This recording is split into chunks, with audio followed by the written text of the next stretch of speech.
Sate adalah makanan popular yang terdiri daripada daging yang diperap, dicucuk pada lidi dan dibakar sehingga garing. Ia biasanya dihidangkan dengan kuah kacang, timun dan nasi impit. Berikut adalah cara membuat sate. Bahan-bahan. Untuk sate, 500 gram daging ayam daging lembu kambing dipotong kecil, 10 hingga 15 batang lidi sate rendam dalam air selama 30 minit supaya tidak terbakar. Bahan perapan, 3 ulas bawang putih ditumbuk atau dikisar, 3 biji bawang merah ditumbuk atau dikisar, 1 batang serai dihiris halus dan dikisar, 1 sudu besar serbuk kunyit, 1 sudu kecil jintan manis ditumbuk, 1 sudu kecil jintan putih ditumbuk, 1 sudu kecil ketumbar ditumbuk, 2 sudu besar gula merah atau gula Melaka, 1 sudu besar madu pilihan, 1 sudu kecil garam, 2 sudu besar minyak masak. Cara-cara membuat sate. Perap daging.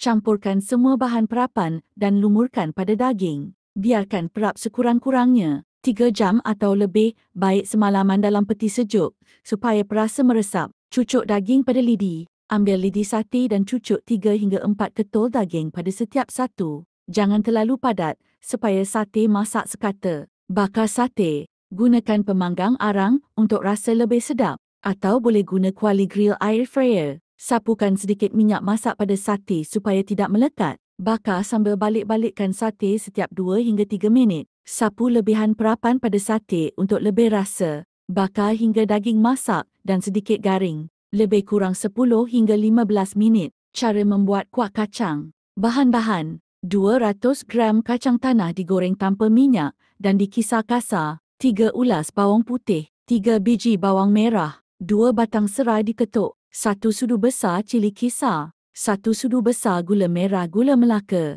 1 sudu kecil garam, 500 ml air, 2 sudu besar minyak masak. Cara-cara. Tumis bawang putih, bawang merah, serai dan cili kisar hingga naik bau. Masukkan kacang kisar dan kacau rata. Tambahkan air dan kacau hingga pekat. Masukkan gula merah dan garam. Masak dengan api kecil sehingga kuah sedikit pekat. Cara hidangan. Sate dihidangkan bersama kuah kacang, timun, bawang merah dan nasi impit. Lebih enak jika dimakan panas-panas. Selamat mencuba.